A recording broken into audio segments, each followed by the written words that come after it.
Desde los primeros minutos quedó claro que Caitlin Clark iba a tener que soportar mucho más que la defensa normal.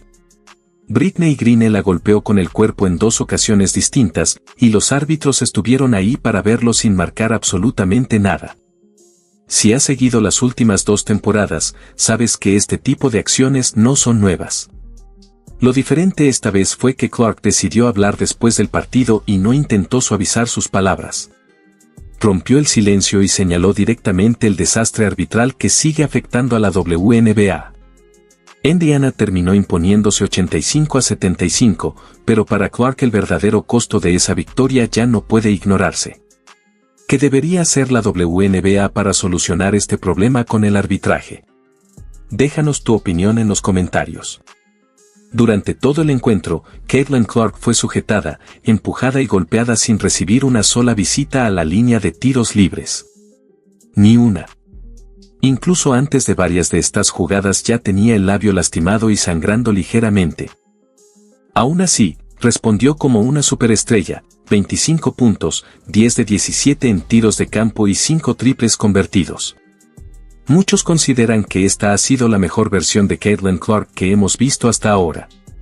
Y el dato más revelador está precisamente en los tiros libres. Clark terminó con 25 puntos y 0 intentos desde la línea. Ninguno.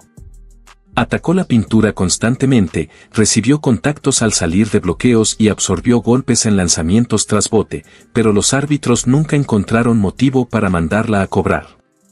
Mientras tanto, Connecticut lanzó 9 tiros libres.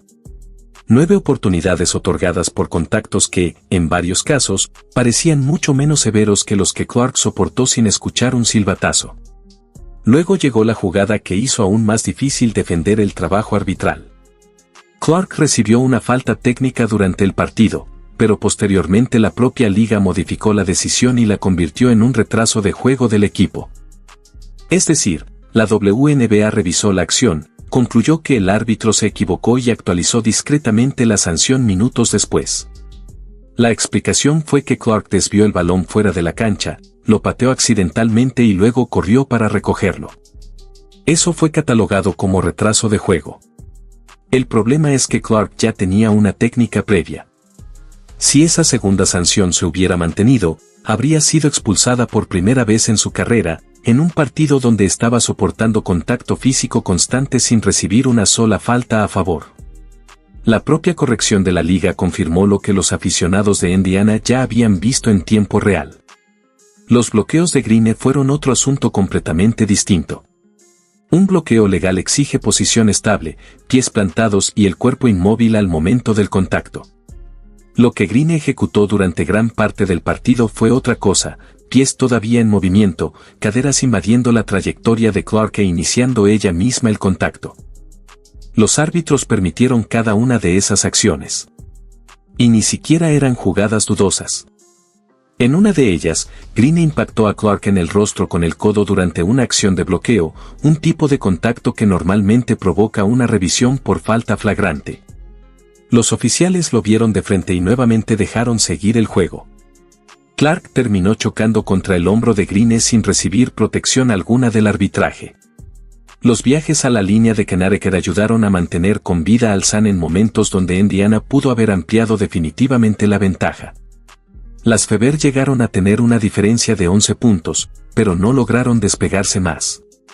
Parte del problema fueron las pérdidas de balón que regalaron posesiones extra, y parte fueron esas decisiones arbitrales que frenaban el impulso de Indiana justo cuando parecía lista para sentenciar el encuentro.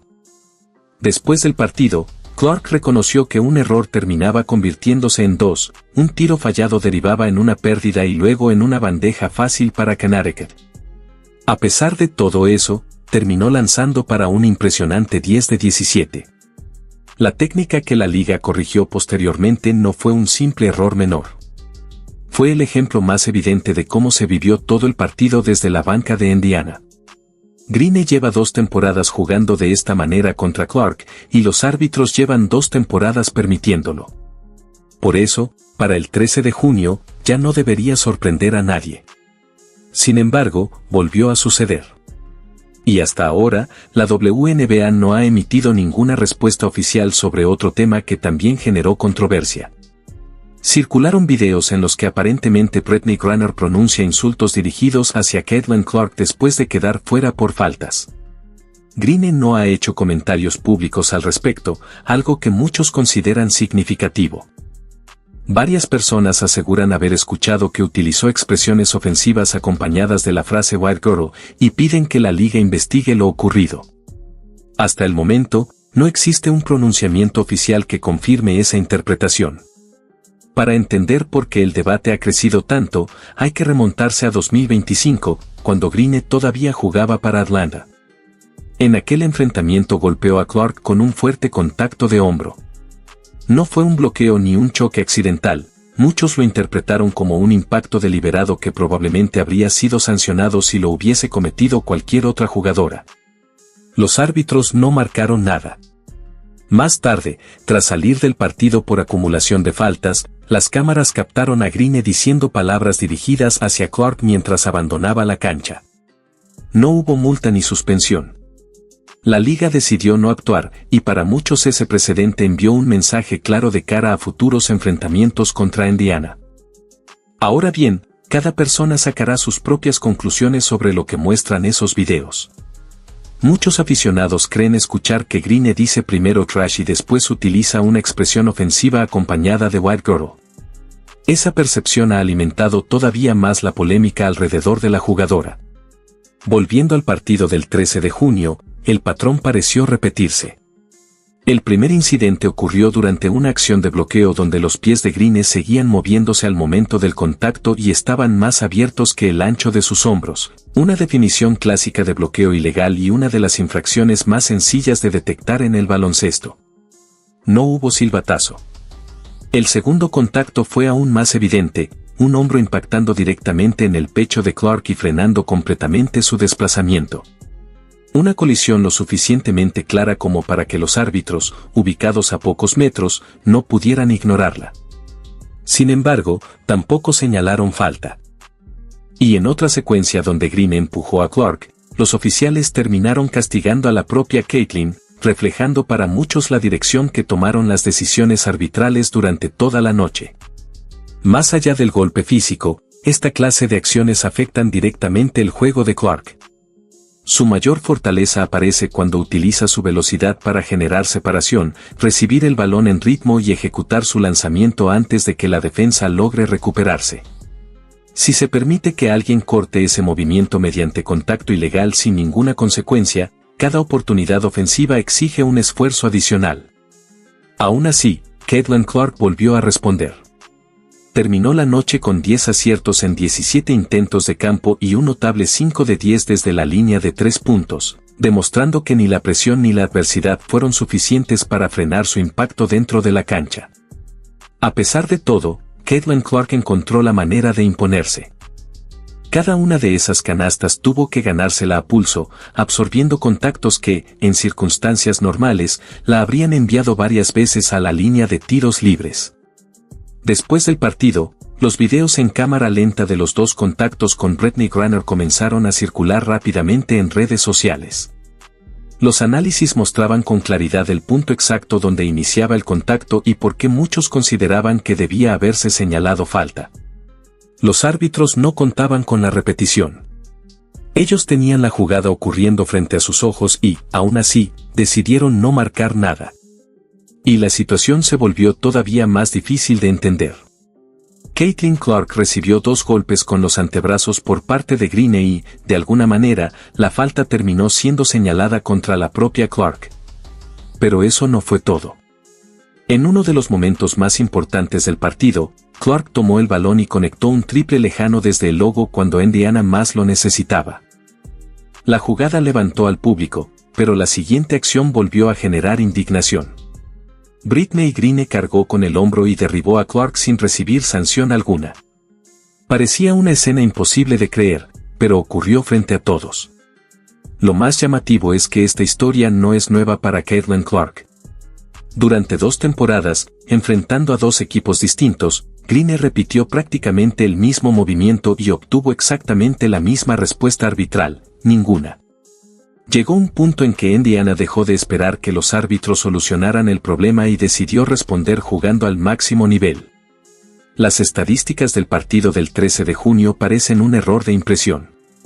Clark terminó con 25 puntos, 5 asistencias, 10 de 17 en tiros de campo, 5 triples en 10 intentos y 0 visitas a la línea de tiros libres. Ni una sola. Esos números no se consiguen permaneciendo estática en media cancha lanzando tiros lejanos. Clark atacó constantemente la pintura, ejecutó acciones de dos jugadoras junto a Aaliyah Boston, finalizó entre el tráfico y soportó contacto físico durante toda la noche. Aún así, los árbitros no encontraron ninguna acción merecedora de silbato a su favor.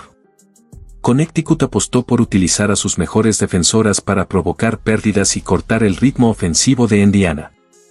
Sin embargo, la velocidad del ataque de las Fever seguía apareciendo. Clark continuó encontrando espacios, lanzando especialmente hacia su lado izquierdo, una de sus zonas favoritas para generar puntos. Y vale la pena detenerse en el impacto que tuvieron sus triples. Acertó 5 de 10 intentos desde larga distancia contra una defensa que pasó todo el encuentro tratando de quitarle precisamente esos lanzamientos. Un 50% de efectividad desde el perímetro en un partido donde el rival sabía perfectamente cuál era la principal amenaza ofensiva. Clark respondió al inicio del juego después de que Connecticut arrancara con una racha de 4-0. Primero clavó un triple profundo con paso atrás y luego atacó el aro para convertir una bandeja. Desde ese momento dejó claro cuál sería su estrategia, alternar los tiros lejanos con penetraciones agresivas, obligando a los árbitros a tomar decisiones. Decisiones que nunca llegaron. Mientras tanto, Aaliyah Boston volvió a ser fundamental. Terminó con 13 puntos y 11 rebotes, firmando otro doble-doble. Su trabajo en el rebote ofensivo le dio a Indiana posesiones adicionales que Connecticut simplemente no podía permitirse regalar. La conexión entre Boston y Clark sigue siendo uno de los grandes problemas sin resolver para las defensas rivales. Connecticut tampoco encontró respuestas. Clark trabajó constantemente para liberarse sin balón, enfrentando múltiples defensoras con longitud y presión. Incluso cuando el reloj de posesión se agotaba, encontraba a compañeras abiertas para mantener vivo el ataque. Kelsey Mitchell también brilló con una actuación que normalmente habría sido la gran historia del partido. Sumó 19 puntos y 5 asistencias. Su capacidad para atacar aprovechando toda la atención que genera Clark es exactamente la esencia del sistema ofensivo de Indiana. Gracias a ello, las Fever lograron construir una ventaja que llegó a ser de 11 puntos. Monique Billings también fue clave con 10 puntos, 8 rebotes y 2 tapones en momentos importantes dentro de la pintura. Indiana sufrió 19 pérdidas de balón, lo que permitió a Connecticut mantenerse cerca pese a que la ventaja pudo ser mayor. Aún así, Clark terminó con 25 puntos sin tiros libres, jugando bajo contacto constante. En el cierre, Sophie Cunningham volvió tras su ausencia por molestias en el codo y anotó 11 puntos en 2 minutos. Clark después hizo un comentario viral sobre ella, mientras crece la polémica por el arbitraje y las decisiones inconsistentes.